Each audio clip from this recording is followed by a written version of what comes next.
This episode is brought to you by Roberta's, home of Heritage Radio Network for 10 years. Learn more about Roberta's at robertaspizza.com. World Central Kitchen is serving thousands of fresh meals to Ukrainian families fleeing home, as well as people remaining in the country. This week on Let's Talk About Food, host Louisa Kasdan spoke with Henry Patterson about his upcoming relief trip. So you're going to Poland, and I think you told me you're going to be there for at least 2 weeks. I'm going to Poland to help feed Ukrainian refugees. With Jose Andreas's World Central Kitchen, I decided that's what I wanted to do for my 70th birthday. I leave in just a few days. We all see that what the Russians are doing is contemptible. As a food person, we all love to help. It's in our DNA. And here are people who really need our help. So if you want to help the Ukrainian refugees, either with money or even your hands and heart, find hashtag Chefs for Ukraine and World Central Kitchen. We have to do something. We can help. Remember hashtag Chefs for Ukraine.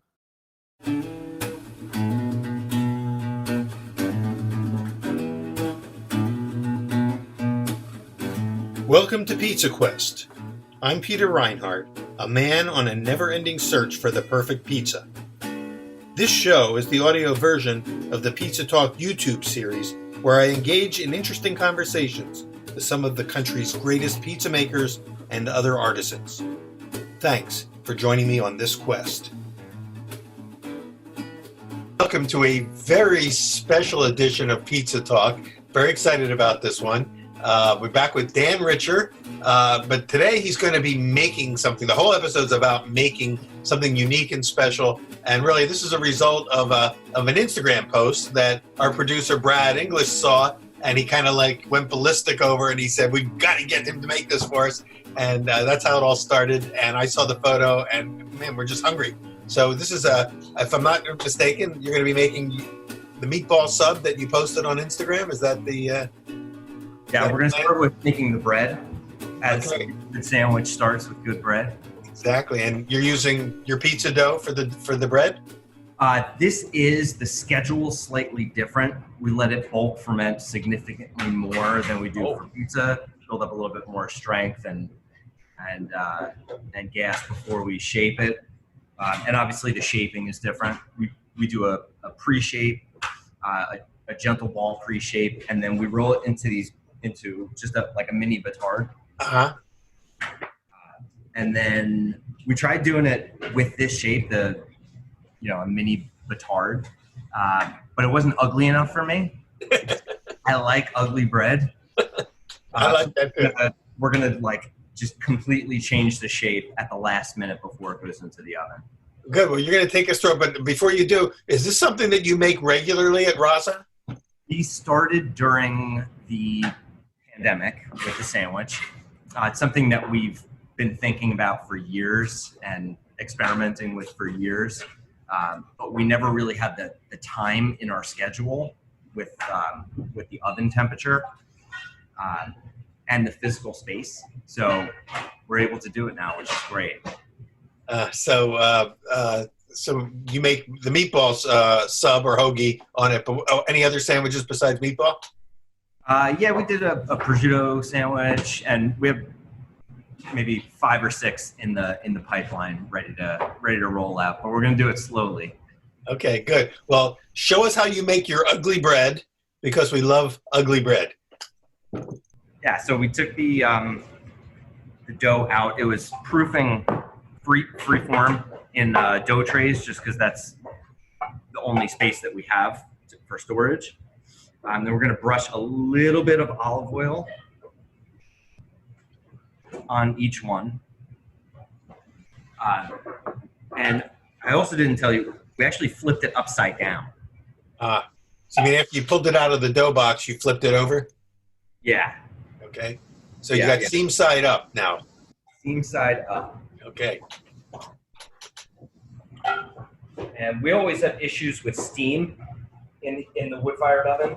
We can never generate quite enough for our liking. Our wood-fired oven has a pretty high dome, which we like for the pizza making, but for bread making, it makes it difficult to generate enough steam.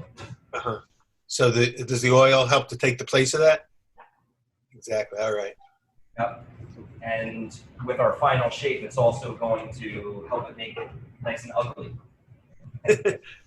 And I like the fact that it's, not formed in like a very tight torpedo like a baguette would be, or a little Italian roll, but more like a ciabatta in a sense. Yeah, it's definitely our own thing. It's not. It's similar to a ciabatta. I've taken a lot of inspiration from that, but I wanted it to be taller. So instead of just dimpling it, we're actually going to kind of stitch the ends together. Okay. And create some textural components for the final loaf. Ah, interesting. And we're also reinforcing the gluten, so it'll, after a nice long proof, it's going to give So that it looks like, nice oven spring. if I could describe this in my language, it sounds like what you're doing is kind of like a gentle crimping across the top of the loaf. It is a gentle crimp. A gentle crimp. Well, we got a new word to add to our lexicon now of terms. Yeah. We're also going to elongate them just slightly. So these doughs have been sitting overnight in the box. Yep. And again, as usual, made with primarily natural leavening. This is 100% natural. No yeast, no commercial yeast, just natural leaven. No. Long, slow fermentation. Was it overnight or was it in a refrigerator? This was refrigerated overnight. So we mixed at about 2 o'clock yesterday afternoon, and we shaped about 3 hours later, maybe 4 hours later. We're looking for about 40% increase in volume during bulk fermentation. I see. When you do the crimping that you're doing, do you find that you ever lose any gas, or is it still firm enough that it kind of holds shape? Yeah, it kind of holds shape. I really want to try these in a steam injection oven. Yeah, you got a big pop there. Yeah. Yeah. But it sounds like basically like all, artisan bakers and pizza makers, you basically work with what you've got and then you make it work. You find a method and a technique that adapts to the situation. And you embrace the difference between this and making just a tart that you can get at pretty much any baker. I'm always looking to create something unique that is a shape of bread that's never been seen before, which is kind of a lofty goal, but yeah. I don't want my bread to look like anybody else's. Well, that's the reason why people get in the tube and shoot under the river to Jersey City. Definitely. It's destination bread. Yes.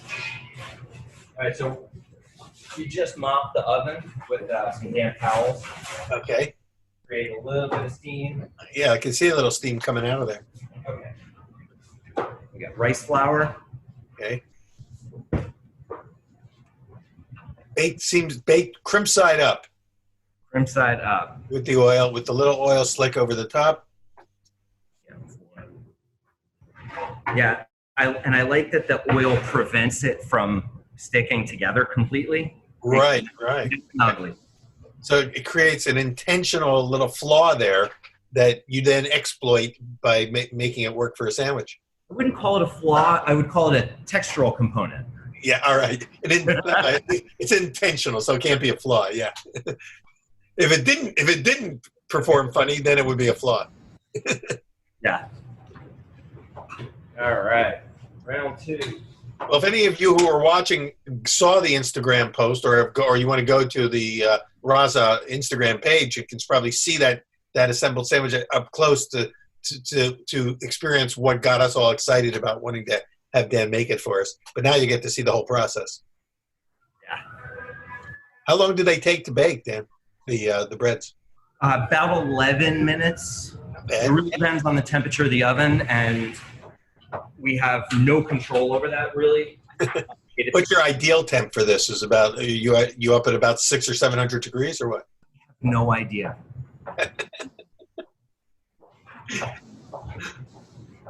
We have one of those laser thermometers, and it just is not. It's not very accurate. Right. But it's hot. But it's hot. Is it the same temperature that you bake your pizzas at? It's cooler. It's cooler. Yeah. So this has not been.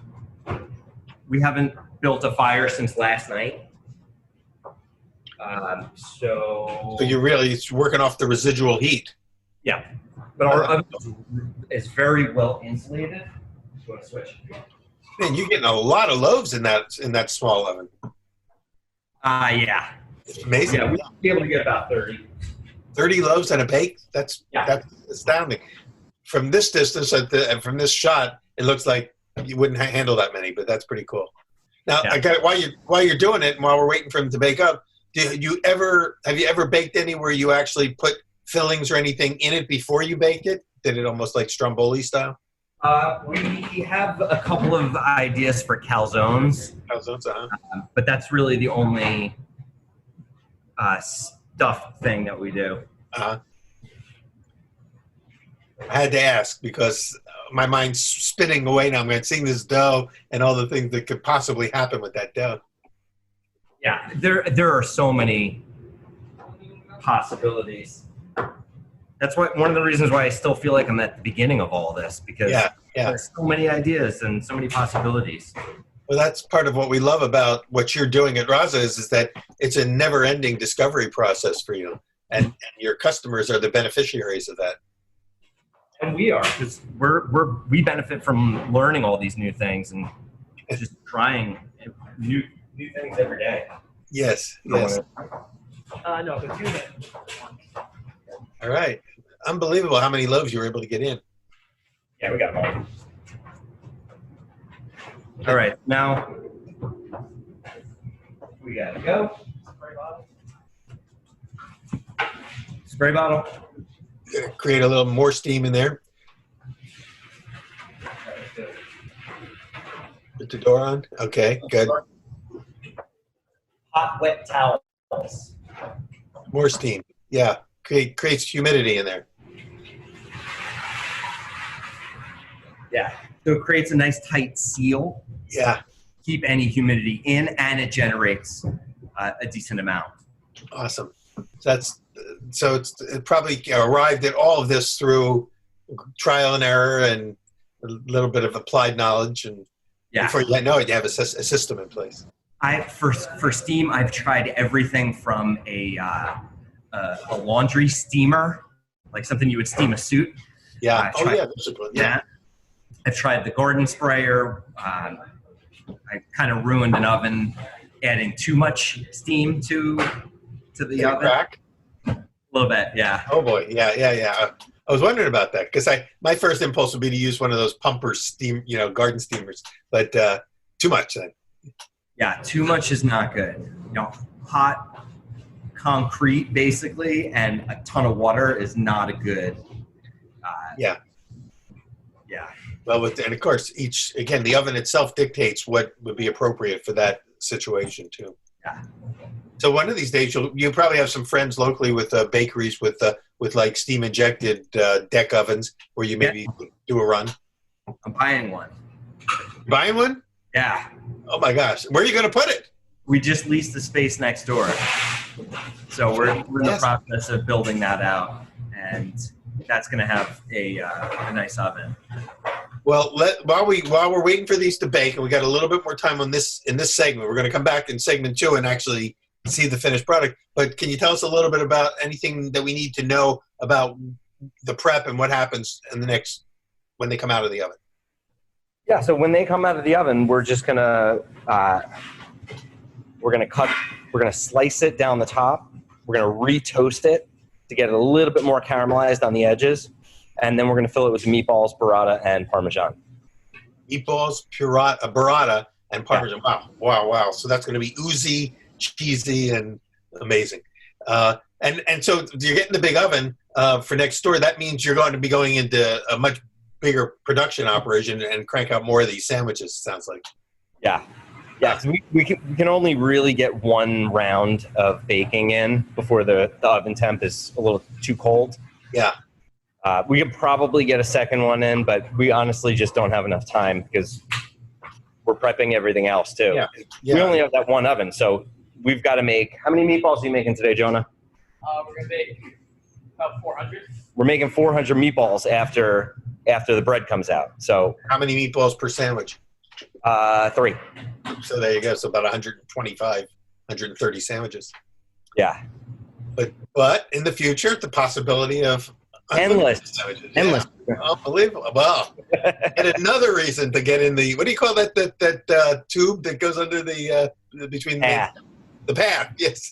I've never been on the path yet, so I want to ride it one of these days. It's But I just will. a subway. It's really just a subway that goes under the river.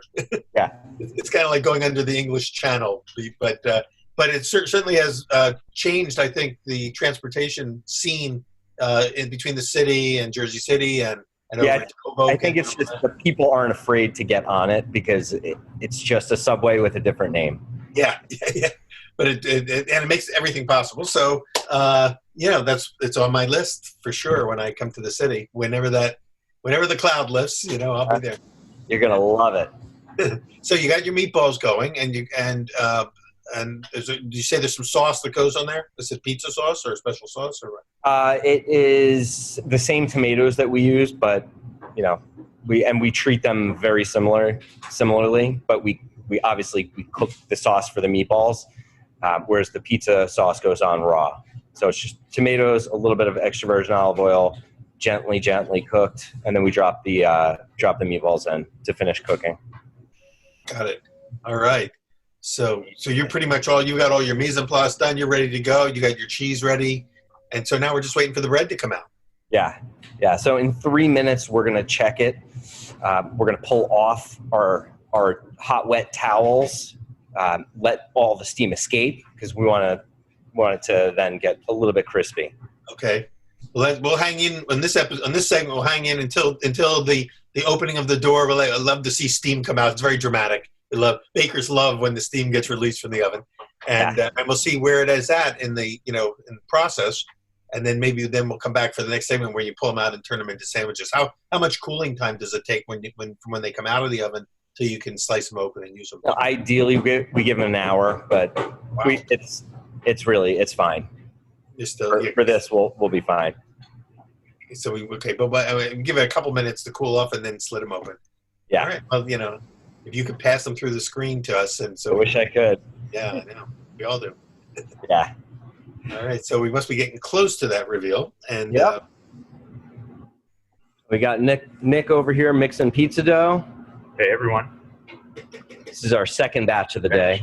Yep. So you got to do at least 3 batches a day. It sounds like from the volume that you're doing. Yeah, we do 3. Man, that 300 pizzas a day, and you're only open for just a few hours a day. That means people are lining up. Do they have a pickup time? I think you told us when we talked last time that there's a general window for them to come, but they want to come at a time when the pizza's just coming out of the oven. So do you give them like an estimated time of arrival? We give them a pretty accurate time. We got, for the first week or so of doing online ordering and takeout, we had to learn the system and its quirks. So we can make sure that if we tell someone that your pizza is going to be ready at 5:03, that it's coming out of the oven at 5:02. And what time do you open the doors for that? We do 3 o'clock until 8 o'clock. We usually shut it off about then. So it's only 1 o'clock as we're filming this today. It's 1 o'clock in the afternoon, so you're still in kind of prep mode and getting everything ready. You're getting all your buns baked for the sandwiches and then getting all the doughs made for tonight. Will these doughs that are being made today be used today, or will they be used tomorrow? They're going to be used tomorrow. We have all of our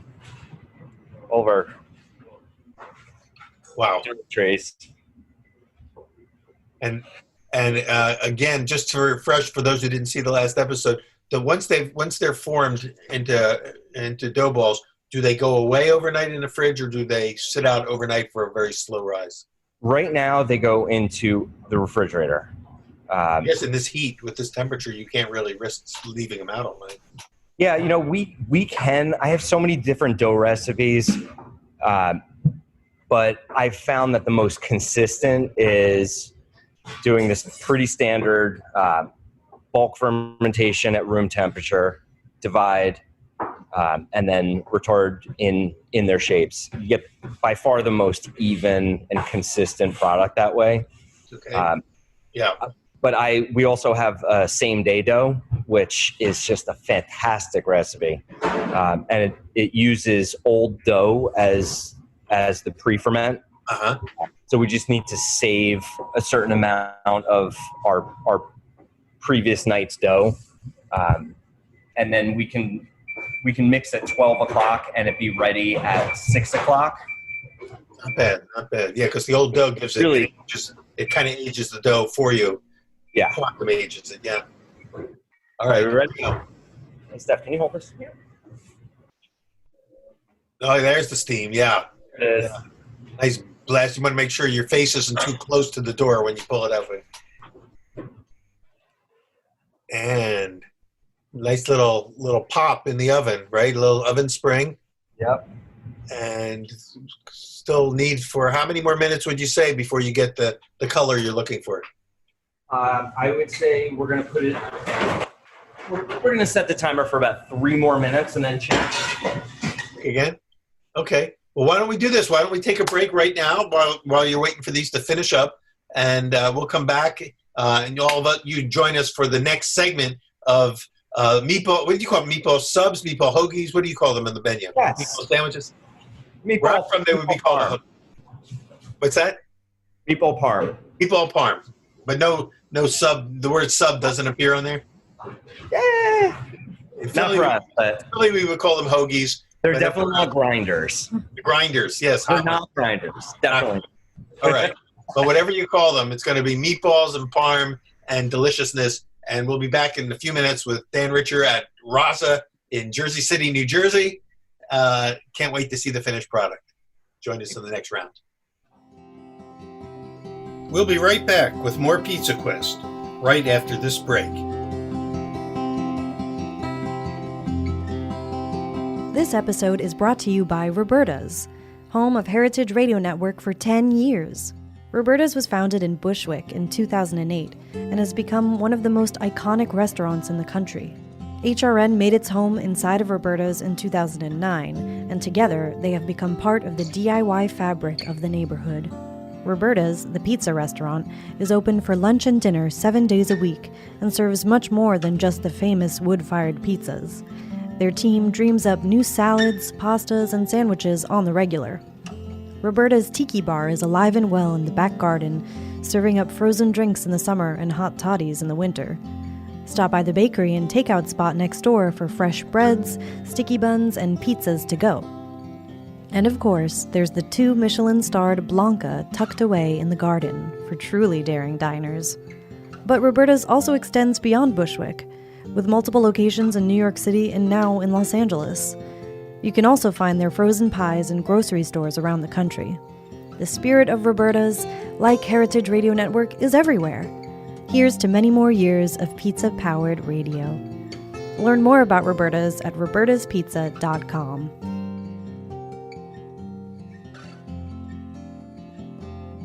Are you a business owner?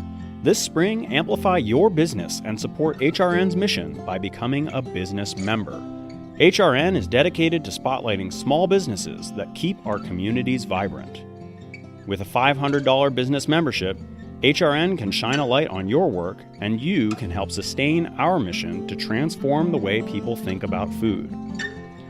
As a thank you for this tax-deductible donation, your business will receive on-air mentions, social media posts, listings on our website, and more. You will also play an essential role in keeping nonprofit food radio on the air. Go to heritageradionetwork.org/biz to become a business member today. That's heritageradionetwork.org/biz. All right, welcome back to Pizza Talk. We're with Dan Richer at Raza in Jersey City, just over the river or under the river from Manhattan, making his, well, we'll just have to use the phrase, the ugly, delicious meatball parm Sandwich. grinder. But we want to see how ugly this bread has turned out. when it comes out, when we see why it's ugly and why being ugly is such a good thing. I don't know if the lighting's very good over here, but So it's a very rustic looking loaf, essentially. yeah. And we're still working to make it uglier. We were just having a conversation about how these look a little too perfect, a little too nice. And you don't want any of them to look exactly the same as the other ones. But what would you do to make it more ugly? What do you think you need to do? I think I need to increase the hydration to make it a little bit more difficult to work with, so that the flaws of our hand movements make it a little uglier. That's the first thing I'm going to try. And then that's the tricky balance between not enough or too much. Where's the sweet spot? Yeah, so we'll start increasing the hydration of it probably today, and we'll slowly work up. We're not going to just increase it by 5% all at once. We'll work our way up with maybe 2%, and then another 2, and then another 2 until we get to that sweet spot. Can you get close on one of those again? And remember, when you were putting them together, you were crimping the top to kind of like again enhance the randomness of it in a sense. And let's see how that sort of played out in the final bake. So the crimp almost disappears. It becomes almost like a score. Like it's like you've scored it. Yeah. So we started by scoring these, and they looked too French. Yeah, too commercial in a way. Yeah. But now they've got the split like you would get from scoring, but it's again back to the ciabatta analogy. It's more ciabatta-like. Yeah. Yeah. So I think if we had more steam, the crimps would have opened a little bit differently. Yeah. So I'm really curious to see how these come out in a steam injection oven. Well, I think one of the other tricks that you showed us was rubbing some oil on the top. And another way, I just throw this out for your trial and error, is to put a little bit more oil into the crimp, or and into the seam, so to speak, because like you said, where the oil is, it doesn't hold together and it will open up, and that's what enhances that split. Yeah. So I know that for some breads that I do, like loaf breads even, where you kind of put a little score down the top so that you get a split top on a sandwich loaf. If you rub a little bit of oil, olive oil or vegetable into that score, then it really opens up even more so. It kind of puckers open. Yeah. So when you throw that, if it works and you use it, then I want you to name a sandwich after me. That's it's on my bucket list. Have a sandwich named after me. What would be on your sandwich? That's a good question, because let's talk about it, because we want to talk about what makes a great sandwich, because we all have our theories and philosophies of what makes a great sandwich. I'm actually working on a sandwich book concept, and so I think about sandwiches a lot. When we talk with Nancy Silverton, who has written a book on sandwiches and of course is obsessed with sandwiches herself, she talked about some of the same principles that are dear to me, like how air is an ingredient in a sandwich filling, and not everybody thinks about that when they see a Subway sandwich being put together with just slices of meat layered on top of each other and no curls, no spacing in between. So that's one thing that I kind of believe in. But what about you? I'm the same way. Negative space is so important for a lot of the things that we do. We talk about that in relation to pizza, of course, with the air creating texture and crispness. We talk about air with our meatballs, and when we're making our meatballs. Oh. So he's rolling lots of meatballs right now, and first of all, we try to keep them really ugly. Yeah, they're coarse. Yeah. Yeah, so they have another textural component, but also the airiness comes from the bread that we use inside the meatballs. So one of the things about our meatballs is we don't use bread crumbs. We use big chunks of bread. Wow. And we soak the bread in the buttermilk that we get from the butter making process. Because you're making your own butter too.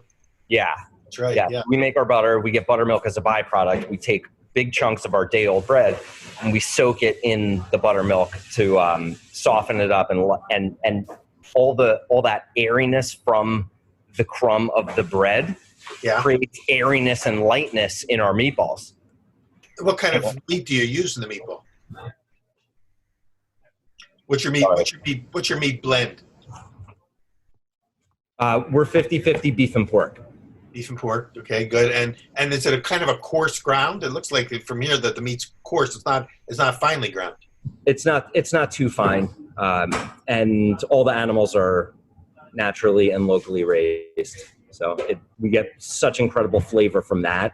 Yeah. All we add is a little bit of egg, salt, pepper, Parmesan cheese, a little bit of onion, and that's it. And the bread. Yeah, and the bread. Super important. And very high ingredient for a lot of meatballs is just whether it's breadcrumbs or panko or in your case, buttermilk soaked bread chunks. That's a big component of what makes a meatball different than say a burger. Definitely. Okay, so we got the meat. We got So we're talking about sandwiches and what makes a great sandwich. So obviously the quality of the ingredients and the way you handle them and the air, both in the bread and in the meatballs in this case, or the way you assemble a sandwich to create negative. I love that negative space. That's a great term. Yeah, I'm adding that to our black and white dictionary. It's like a black and white photo, right? Without the negative space, there would be no contrast, and contrast is super important from a structural standpoint and a mouthfeel and just how it creates enjoyment. And we in our culinary classes, like at places like Johnson and Wales where I teach, the concept of contrast is so vital and so important and very few students come in thinking about that until it's pointed out to them, is the power of contrast. Yeah. So you're applying that there. I mean, in so many ways, from the actual meatballs, but also to how we assemble the sandwich. So you want to get started? Yeah, let's do it. All right. So we're actually going to cut the sandwich instead of horizontally. We're going to cut into it vertically. Of course. So why would you do it like everybody else? You've got to do it the Roz way. Exactly.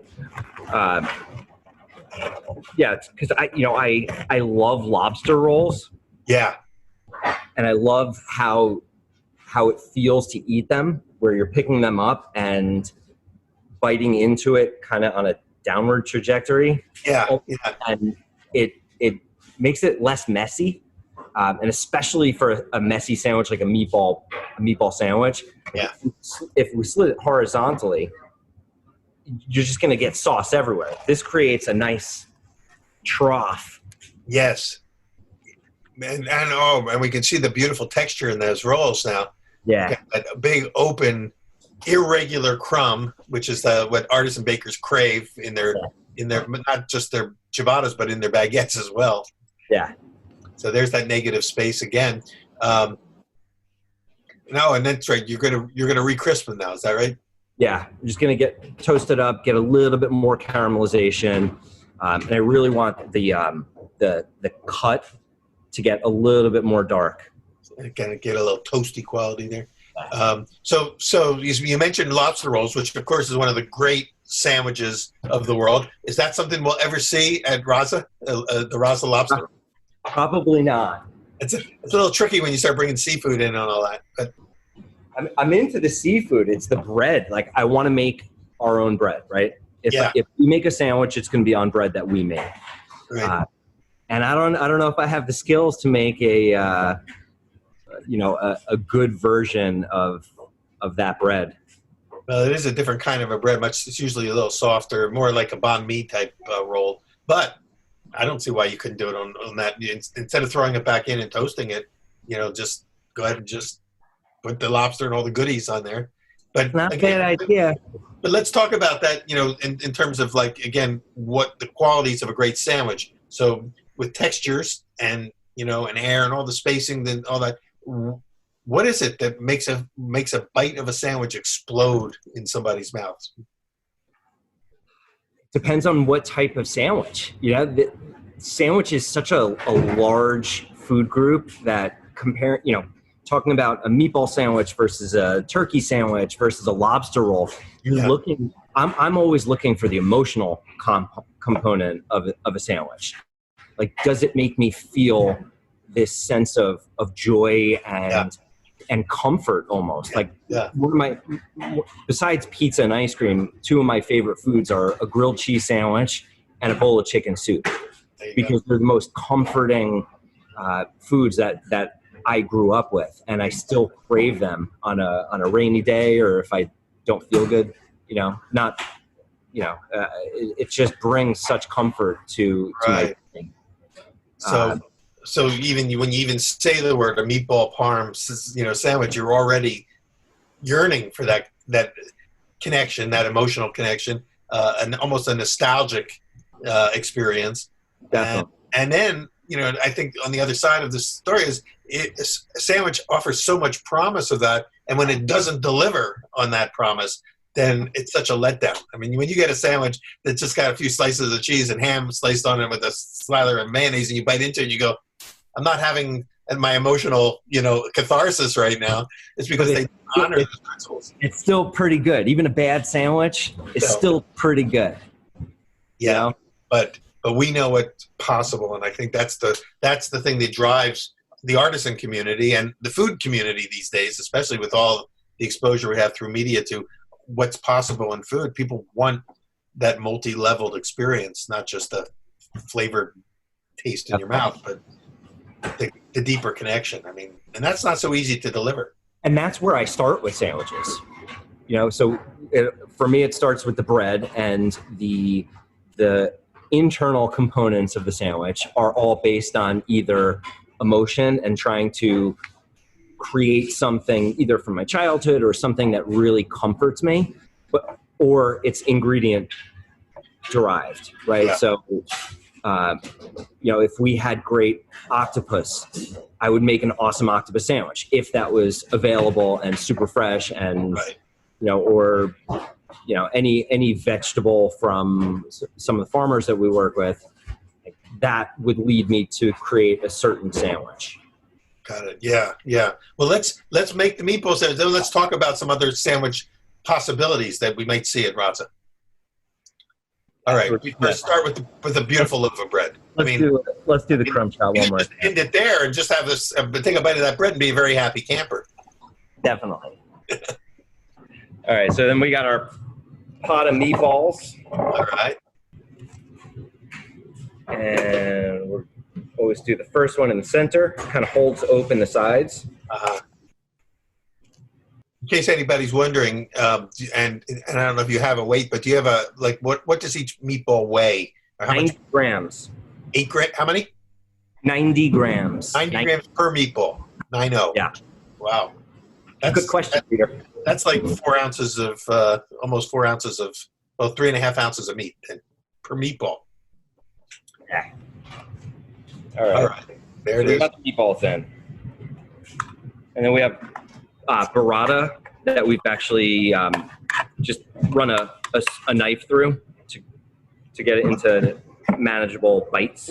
Is this burrata that you guys make, or do you get it locally, or where do you this one's actually from Wisconsin. Uh-huh.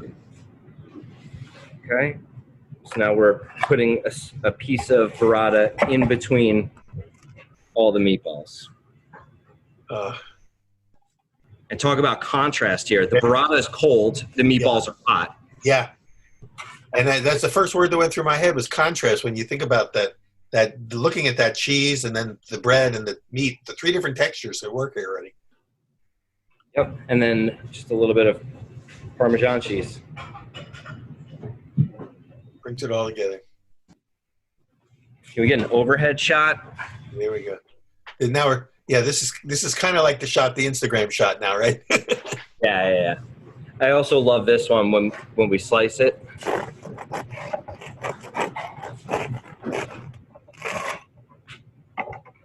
And you get the internal view. Ooh. Yeah, I'm getting real close to my screen so I can see this. Yeah. So now, there's your meatball. And you can even see a little bit of the bread in there in that meatball, which is kind of cool. So how do you eat that? I mean, is it something you can get your mouth around? You better take a bite on our behalf. Oh man, now we're all jealous. I just love the hot and cold. Yeah. try to bring that into some of the pizzas that we do, and definitely the sandwiches. And so you're selling about 100 of these a day, would you say? What was the question? How many of these a day do you sell? Right now we're doing about 32. 32. Oh, sorry. Yeah, 32 of just the meatball. Or do you have other sandwiches that you're also putting together? We just do 32 loaves of bread, and we do one sandwich a day. And when they're out, they're out. What are some of the other sandwiches that you rotate into the cycle there? We've done a prosciutto, mozzarella. Prosciutto, mozzarella. Yeah, a little bit of arugula. That one's beautiful. Yeah. And we have not put out any more because the overwhelming demand of the meatball parm. When we try to do another sandwich, everybody's like, "Give me the meatball." Where's the meatball? Yeah, yeah. Well, that's when you have your new oven in and you can crank out more rolls. Then you can offer maybe 3 sandwiches or whatever. We've talked about vegetables. If you were doing a vegetable sandwich, what combination of ingredients do you think would create a sandwich that would evoke that same kind of emotional connection? Well, so it really depends. It depends on availability. We take the same approach to sandwiches that we take towards pizza toppings, right? And if eggplant is in season, that eggplant's going to be phenomenal. So how do we best highlight the eggplant in a sandwich, right? So with the eggplant, I would probably cut it on the thicker side, and either salt it and then roast it, or not salt it, maybe just roast it, maybe roast it twice. But trying to pull the creamy aspect of the eggplant while still making sure it still retains some of its texture. Yeah. Eggplant is a tricky vegetable for some people to cook with, because if you don't cook it properly and it's still leathery, then it doesn't work, and it's a negative experience. Whereas, but when it's cooked right, you get that thick creamy, but yet still sort of meaty texture, then it's a thing of beauty. I had an eggplant epiphany a couple of years ago, a revelation, and ever since then I'm obsessed with eggplant. I love it. I can't wait till it's in season here. Because we have a good sandwich coming up. I can't wait. Yeah. I mean, eggplant is again, once you know how to work with it, it's so amazing. And maybe, although everyone says they love eggplant parmesan, it's still a very underappreciated vegetable in this country. I think so. And I think it's partly because it hasn't always been cooked properly. Yeah. But, a lot of people resort to just throwing it in a deep fryer, which is not my thing. But there's so many different ways to utilize it. We love to put it, take the whole eggplant and char the hell out of it over charcoal, and then scoop out the center so we get that smoky but creamy, buttery interior, and then do a zillion things with it after that. Do you oil the outside first, or do you throw it right on? No, I don't bother, because we're going to throw away the skin at the end, so we don't oil the outside. But we keep turning it my wife actually loves doing this. She does it more than I do, because she loves the process.